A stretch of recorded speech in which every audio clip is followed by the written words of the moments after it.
好，咁咧而家又講英文字母啦。上次就講咗 ABC 嘅寫法啦。咁有啲同學仔咧都係唔明喎，佢話幼稚園學過啦，咁點解而家又要學過？讀小學嘅時候又要重新學過啊，又要注意啊。咁咧我就講一啲同學仔嘅情況俾你聽啦。因為咧上到小學咧，咁發覺唔同嘅同學佢哋寫啲英文字母咧分別都好大下嘅喎。好啦，有啲同學仔寫個 A 字啦，就係寫得好標準嘅 A，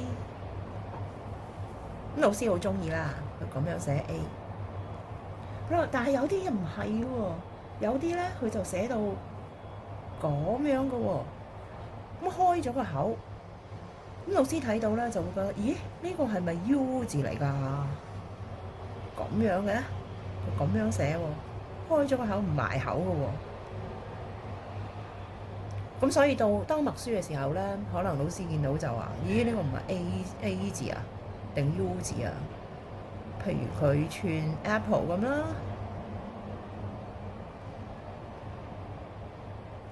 咁佢可能老師就當佢串錯字啦。B 字都係喎，有啲同學咧寫個 B 字咧，嗱有啲正確嘅寫法係咁樣埋晒口嘅，但係有啲同學咧佢埋唔到口喎，佢咁樣就算啦。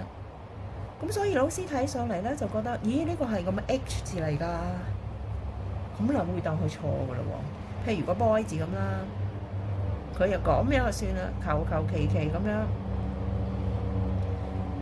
佢唔埋口，埋唔晒個口，埋唔晒。咁老師就覺得，咦？佢哋唔係傳播係傳 HOY，咁又話佢錯咯噃。仲有咧就係好大問題嘅 C 字啦。C 字咧有啲同學就寫得好好啦，個頭耷落嚟嘅。好啦，但係有啲咧就咁樣就當係 C 喎。咁如果本簿有啲污糟，有啲花咧，是但有啲點點咁樣啦。好，老師見到，咦？呢個 I 字嚟㗎，寫個 I 字。譬如 cat 咁樣啦，有啲同學咧寫到咁樣，哇 cat 定 cut 啊？哇個 C 字唔似 C，A 字唔似 A 咁樣。咁當然如果好嘅就梗係 CAT，但係好多同學咧寫得好求其喎。咁咧咁可能又有啲本簿又有啲花咁樣嘅情況下啦，哇！寫到咁樣，咁呢個係咪 I 字嚟㗎？有一點嘅咁，老師又可能會覺得佢錯。咁所以咧，如果寫得唔好咧，好容易咧默書嘅時候就會當佢串錯字啊。仲有 D 字都好大問題嘅喎。D 字咧正確係咁樣㗎嘛，咁但係有啲同學仔咧，佢又係黐唔埋嘅喎。D 咁樣，佢本來寫咁 D，但係佢哇呢度有幾個 D 啦。好啦，咁譬如呢一個佢又黐唔埋，咁老師會唔會覺得佢係 CL 咧？呢個好明顯係 CL 啦，呢個都係 CL 喎。譬如 dog 咁樣啦，佢寫到咁，咁老師會唔會當佢唔係寫個 dog 字咧？好啦，咁啊好多呢啲情況，咁所以真係要學好啲啦。好，咁繼續學埋上次講咗 ABC 啦，係啦，咁樣咧，所以要特別要留意啦。A 字咧個口要埋啦，咁個 B 字咧亦都要埋口嘅。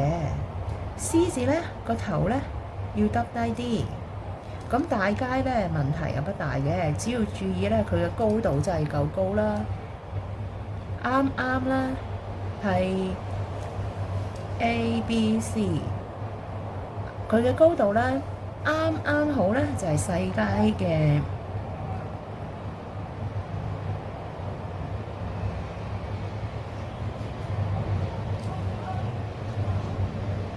ABC，係啦。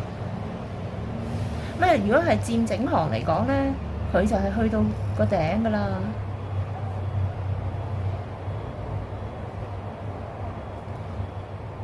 大街咧就要去到頂，咁呢個要留心啦。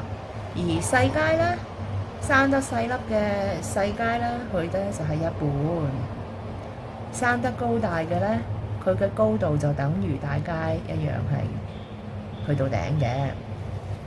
好啦，咁今次講埋個 D 啦，大街 D，大街 D，細街 D。咁頭先講過啦，個細街 D 咧係要埋口嘅。好，寫多次，大街 D，細街 D。好啦，E 字咧亦都係啦，大街 E，細街 E。好啦，咁有啲同學個 E 細街 E 咧就寫到個圈，嗱呢個 OK 啊，但係呢個咧，哇寫到咁樣喎，個 E 字個中間個圈唔明顯，咁就睇起上嚟究竟係咪個 C 字啊？咁又會有呢啲問題嘅喎，所以真係要寫得好好地啦，呢個有問題啦。好，咁睇埋嗰個，如果係單行嘅時候，咁應該係點樣寫咧？大街 D，細街 D，大街 E，細街 E。好，咁咧重複一次 A，大街 A，大街 B，大街 C，大街 D，大街 E，好容易啦。咁如果係細街咧，就係 A、B、C、D、E。好，咁呢一啲咧，呢個咧就叫做大街啦。英文咧就叫做 capital letters。好，呢一行咧就係細街啦。細街英文咧叫做 small letters。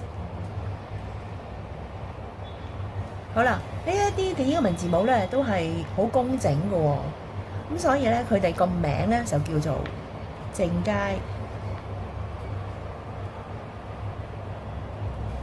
英文咧就叫做 block letters。